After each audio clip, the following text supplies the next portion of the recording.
Tech billionaire Alexander Cross stood on the rooftop helipad of his downtown Seattle headquarters, making what his board of directors thought was a joke, that he'd marry whoever could successfully fly his brand new helicopter sitting gleaming on the pad. But his expression was deadly serious, because after 3 failed engagements to women who'd loved his money more than him, after a decade of dates where he couldn't tell if people wanted Alexander or wanted access to his billion-dollar company, he'd decided that competence and unexpected capability mattered more than pedigree or performance. And he figured that anyone bold enough to take him up on this challenge would at least be interesting.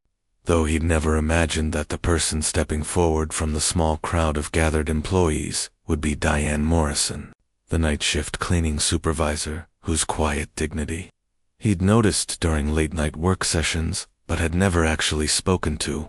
A 42-year-old black woman in a janitorial uniform who was now calmly walking toward the helicopter while his executives whispered in confused surprise, and his best friend, James, grabbed his arm and hissed, "Alex, what are you doing?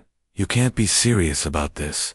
It's one thing to make a statement, but if she actually tries to fly that thing, someone could get hurt. Call security." But Alexander held up his hand for silence because something in Diane's steady approach, in the way she was already conducting a visual pre-flight check of the helicopter with the practiced eye of someone who knew exactly what she was looking at, told him that this moment was going to be far more significant than anyone present could imagine. Diane had been cleaning the executive offices of Cross Technologies for 6 years, working the overnight shift from 11 p.m. to 7 a.m., scrubbing toilets and emptying trash cans and vacuuming conference rooms, where decisions about millions of dollars were made by people who never saw her, never acknowledged her except as a shadow moving quietly through their workspace. And she'd made peace with that invisibility, because the job paid decent money and had good benefits and allowed her to support her teenage son Marcus while he finished high school. But she'd spent those 6 years also listening, absorbing the business discussions left on whiteboards, reading the documents carelessly left on desks, teaching herself about technology and finance and leadership through the discarded materials of people who never imagined the cleaning lady was paying attention. And she'd harbored a secret that she'd kept buried for 15 years, a past life that felt like it belonged to someone else entirely. Before her husband died, and her world collapsed and she'd had to rebuild from nothing. "Mr. Cross," Diane said, her voice calm and professional as she approached, "I'll take you up on your challenge. But I need to know if you're serious about the terms, because I don't do anything halfway, and if I'm going to fly your helicopter, I need to know you'll honor your word, regardless of who does the flying." Alexander felt something shift in his chest, because her directness was refreshing after years of people telling him what they thought he wanted to hear. And he looked at her properly for the first time, really seeing her not just the cleaning uniform, but the intelligence in her eyes, the quiet strength in her posture, the calloused hands that spoke of hard work but moved with surprising grace. And he said, "I'm completely serious. Fly this helicopter successfully and I'll marry you. Those were my terms. I don't go back on my word."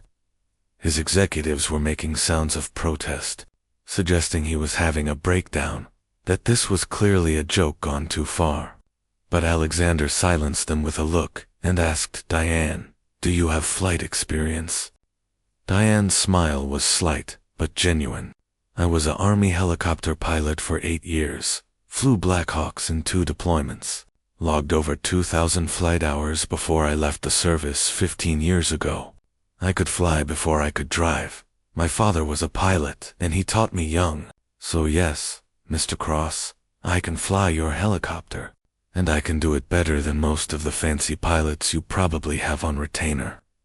The silence that followed her revelation was absolute.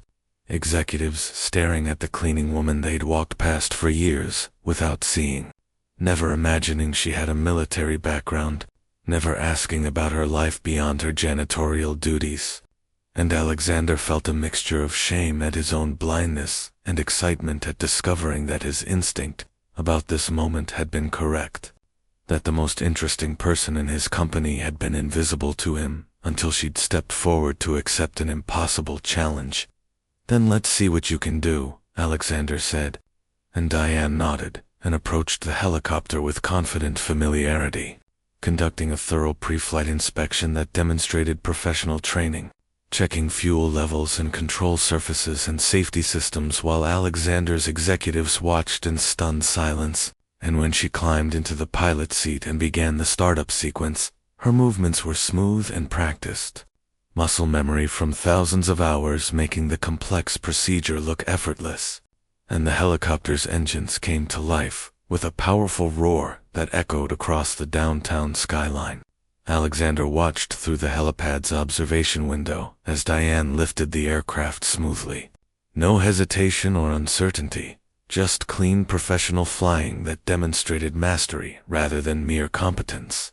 And she took the helicopter through a series of maneuvers, hover exercises, forward flight, banking turns, even a controlled emergency descent that showed she wasn't just capable of flying but was genuinely skilled. And when she set the aircraft down 20 minutes later with a landing, so gentle it barely disturbed the painted circle on the pad, Alexander felt something he hadn't experienced in years. Genuine admiration for someone that had nothing to do with their usefulness to his business or their social connections. Just pure respect for capability and character. Diane shut down the helicopter properly, completing post-flight procedures with the same attention to detail she'd shown pre-flight. And when she climbed out and walked back to where Alexander stood, her expression was neutral, but her eyes held a challenge, and she said calmly, "I believe I've fulfilled the terms of your challenge, Mr. Cross. The question now is whether you'll honor yours, because I heard you make that declaration in front of witnesses, and I'm holding you to it, not because I'm desperate to marry a billionaire, but because I don't let people make promises they don't intend to keep. So either you meant what you said, or you were just making empty statements to feel important. Which is it?" Alexander felt like he was seeing himself through her eyes, and didn't particularly like the view. Realized that from her perspective, he was probably just another wealthy man playing games with other people's hopes.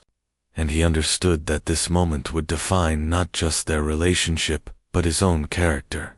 And he made a decision that his logical mind said was insane, but his instinct insisted was right. "I meant every word," Alexander said, extending his hand for a handshake that felt more binding than any legal contract. "You flew the helicopter. You did it brilliantly, and I will honor my commitment. But Diane, I need you to understand something. I didn't make that challenge as a joke or a publicity stunt. I made it because I'm tired of people who want me for what I have, rather than who I am, and I figured that anyone brave enough and capable enough to take me seriously would be someone worth knowing. So yes, I'll marry you, but I'd like to propose we do this properly. Get to know each other first, court each other like people did before dating became a strategic networking opportunity. And if at any point you decide this is a terrible idea, we call it off. No shame, no blame.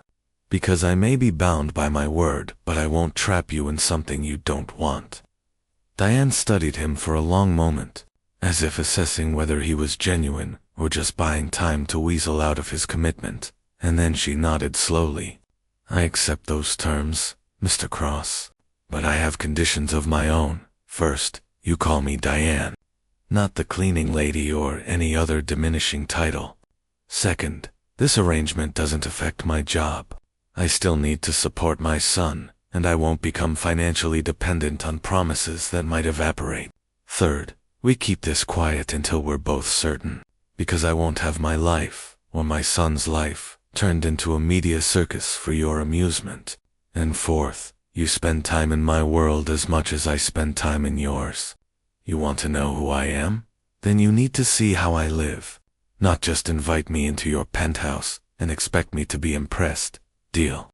Alexander felt his respect for her increase with each condition, because she was approaching this like a negotiation where both parties had equal standing. Wasn't dazzled by his wealth or intimidated by his position, was protecting herself and her son with practical requirements. And he realized that this was exactly what he'd been looking for, someone who saw him as a person rather than a prize. Deal, he agreed, and they shook hands again. And his executives stood watching this surreal exchange, unable to process what they'd just witnessed. And James pulled Alexander aside later and said, "Are you having a mental breakdown? You can't marry the cleaning lady because she can fly a helicopter. This is insane." But Alexander just smiled and said, "James, I just met the first person in a decade who doesn't want anything from me except honesty and respect, who looked at my challenge and saw an opportunity rather than a joke, who has skills and history I never imagined. So maybe it is insane, but it's the first thing that's felt real in years." What followed was the strangest and most genuine courtship of Alexander's life. He started having dinner with Diane and her son Marcus in their small 2-bedroom apartment in a working-class neighborhood, sitting at their modest kitchen table, eating home-cooked meals that tasted better than anything his private chef had ever prepared. And he learned about Diane's life growing up in rural Georgia, joining the army to escape poverty, becoming a pilot through sheer determination and talent, meeting and marrying her husband James, who'd been a fellow soldier, having Marcus, and planning a future together. Then losing James in a training accident, struggling with PTSD and grief, making mistakes that cost her her military career, and eventually landing in Seattle, starting over, with nothing but her janitorial certification and her determination to give Marcus a better life than she'd had. "I was ashamed," Diane told him during one of these dinners, Marcus having gone to his room to do homework, "ashamed that I'd gone from flying helicopters to cleaning toilets, that I'd wasted my education and training, that my son had to watch me struggle. But I learned something important through all that. I learned that there's dignity in any honest work, that my worth isn't determined by my job title, that being a good mother and showing up every day and doing my best matters more than any career success." And I taught Marcus that too. Taught him to respect everyone regardless of their position, because everyone has a story, everyone has value, and you never know who might surprise you. Alexander found himself sharing things he'd never told anyone, about the loneliness of success, about watching his parents' marriage dissolve under the pressure of his father's company, about his fear that he'd end up the same way, rich but isolated, successful but unfulfilled, surrounded by people. But fundamentally, Diane listened, without judgment, offered perspectives he'd never considered, and treated his vulnerabilities with respect rather than seeing them as weaknesses to exploit. Their relationship deepened through small moments. Alexander teaching Marcus about computers and business, finding joy in the teenager's enthusiasm and curiosity. Diane accompanying Alexander to charity events and surprising his social circle with her intelligence and poise. Both of them discovering that they genuinely enjoyed each other's company, that their different backgrounds provided complementary perspectives rather than insurmountable barriers. And somewhere in those months of dinners and conversations, and gradually building trust, affection grew into something deeper, something that felt like the beginning of real love rather than strategic partnership. But the relationship faced challenges. Alexander's social circle couldn't understand what he saw in a cleaning woman, made condescending comments about her background and her work, assumed she was a gold digger despite all evidence to the contrary.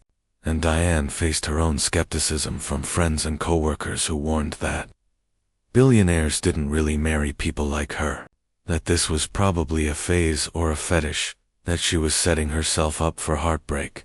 And both of them had to navigate the complicated reality of a relationship that crossed significant class boundaries in a society that claimed not to have classes but definitely did.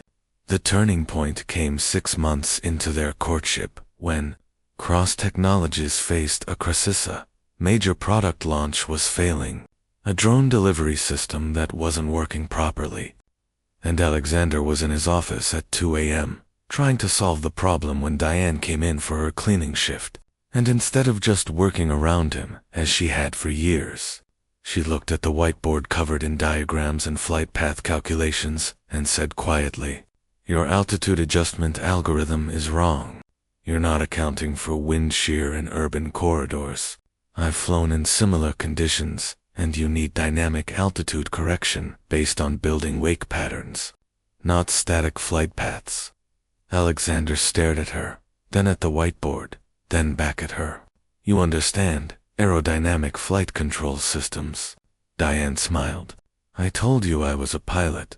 Did you think that just meant I knew how to push a stick forward? I had to understand the physics and the systems, especially when things went wrong. And your drone design is good, but your flight planning is too rigid. You need to build in adaptive responses to unexpected conditions. Trust me. I've had to make those kinds of adjustments in real time when people were shooting at me." They spent the next 4 hours working together, Diane contributing insights from her military flying experience, Alexander translating her practical knowledge into algorithmic solutions, and by dawn they'd redesigned the system's flight control architecture in a way that solved the problems that had plagued the project for months. And Alexander looked at this woman he'd been courting, really seeing her not just as a romantic partner, but as a genuinely brilliant person whose talents had been wasted in a janitorial position because society couldn't see past her current circumstances to her actual capabilities. And he made a decision. "Diane, I want to offer you a position at Cross Technologies, not as my girlfriend, not as some kind of favor, but as our new director of aeronautics operations. Because you clearly understand this stuff better than the people I've been paying 6-figure salaries to figure it out. And I've been an idiot for not recognizing your capabilities sooner. Will you consider it?" Diane looked at him with an expression that mixed hope with caution. "Alexander, I appreciate the offer, but I need to know this is real. That I'm being hired for my skills and experience, not because we're in a relationship, because I won't be someone's charity case or diversity hire. I'll earn my position, or I won't take it." Alexander pulled up her military records, which he'd obtained with her permission months ago, and showed her the documentation of her flight hours, her certifications, her commendations, her exemplary service record before her discharge. "You're one of the most qualified people in the country for this position. You have more real-world flight experience than anyone on my current team. You've flown in conditions they've only simulated, and you just solved a problem in 4 hours that they couldn't solve in 4 months. So this isn't charity, Diane. This is me finally recognizing what should have been obvious from the beginning. You're brilliant and capable, and you've been invisible to me because I never bothered to look past your uniform. And I'm sorry for that, deeply sorry, but I'm trying to correct that mistake now." Diane accepted the position and transformed the company's aeronautics division, bringing practical experience and innovative thinking that complemented the theoretical knowledge of the engineering team. And Alexander watched her thrive in the environment she'd been trained for, saw her confidence rebuild as she proved her capabilities to skeptical colleagues, saw Marcus beam with pride as his mother reclaimed her professional identity, and he realized that what had started as an impulsive challenge on a rooftop had evolved into the most meaningful relationship of his life, not because Diane needed him, but because they genuinely enhanced each other's lives, brought different perspectives and experiences that made them both better. 8 months after that rooftop challenge, Alexander proposed properly, not with a dare, but with genuine love, presenting Diane with a ring and a heartfelt speech about how she'd taught him to see people rather than positions, to value capability over credentials, to understand that worth wasn't determined by job titles or bank accounts, but by character and integrity. And Diane said yes, not because he was wealthy, but because he'd proven himself willing to grow, to change, to see her completely, and love what he saw. And they married in a small ceremony that brought together Alexander's business associates and Diane's working-class friends and family. And the fusion of those two worlds created something beautiful. demonstrated that genuine connection could transcend social barriers if people were willing to try. The wedding made headlines, of course. Billionaire marries former cleaning lady, the stories proclaimed. And while some coverage was respectful, much of it was condescending, treating Diane as a Cinderella story rather than an accomplished professional who happened to have taken a detour through janitorial work. But Diane handled the attention with grace, gave interviews that emphasized her military service and her aeronautics expertise, refused to be reduced to a fairy tale or a cautionary example, and gradually the narrative shifted to focus on her capabilities rather than her previous position, on the substance of her contributions rather than the surface incongruity of their backgrounds. Years later, when Cross Technologies had become the leading innovator in autonomous aerial systems, when Diane had been promoted to Chief Operations Officer and Marcus had graduated college and joined the company's engineering division, when Alexander and Diane had built a life together based on mutual respect and genuine partnership, they would sometimes think back to that moment on the rooftop, to the impulsive challenge that had changed everything, and they'd marvel at how differently things might have gone. How easily they could have missed each other if Alexander had been less serious or Diane less brave. How many meaningful connections were probably lost every day, because people couldn't see past surface circumstances to recognize the capabilities and worth of those around them. Alexander became known not just as a successful businessman but as an advocate for recognizing talent in unexpected places, for building diverse teams that valued different perspectives and experiences, for understanding that the best insights often came from people who'd navigated challenges that comfortable executives never faced. And he credited Diane with teaching him those lessons, with showing him through her own example that capability and character mattered more than pedigree and polish.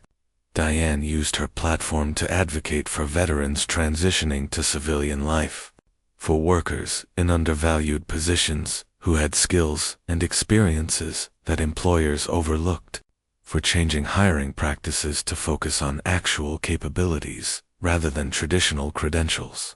And she established a foundation that provided training and opportunities for people trying to restart careers after setbacks.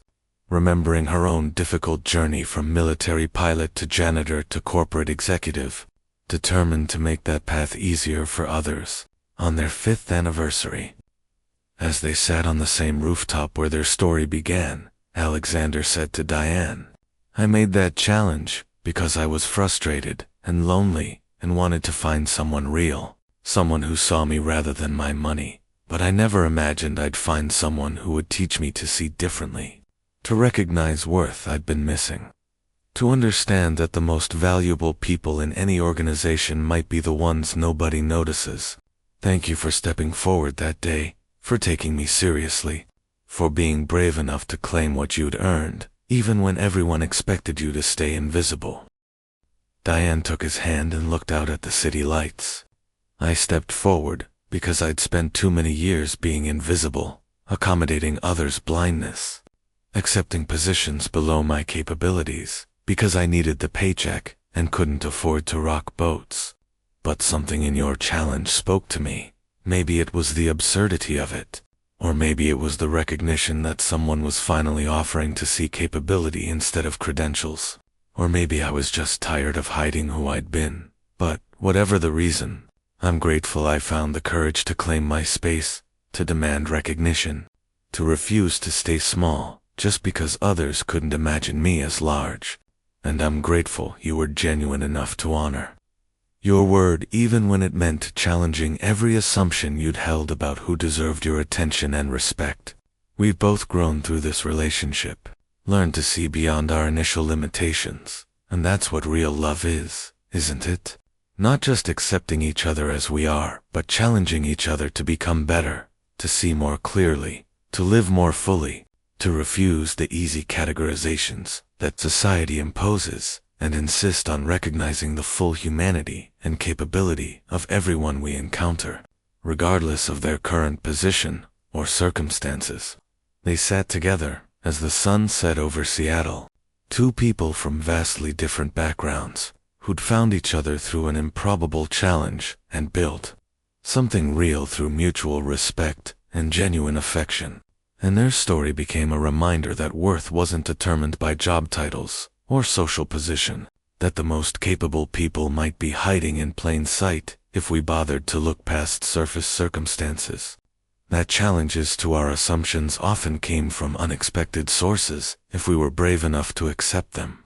That love required seeing each other completely, not just the polished public presentation, but the struggles and histories and capabilities that made each person unique, and that sometimes the best things in life came from moments of impulsive honesty, from refusing to accept invisibility, from being willing to step forward and claim what we deserved, even when everyone expected us to stay silent and small, and most importantly, from recognizing that everyone, regardless of their current circumstances, carried stories and capabilities and worth that deserved to be seen, acknowledged, and valued, because that's what it meant to be truly human, truly connected, truly alive to the possibilities that existed when we chose to see each other completely.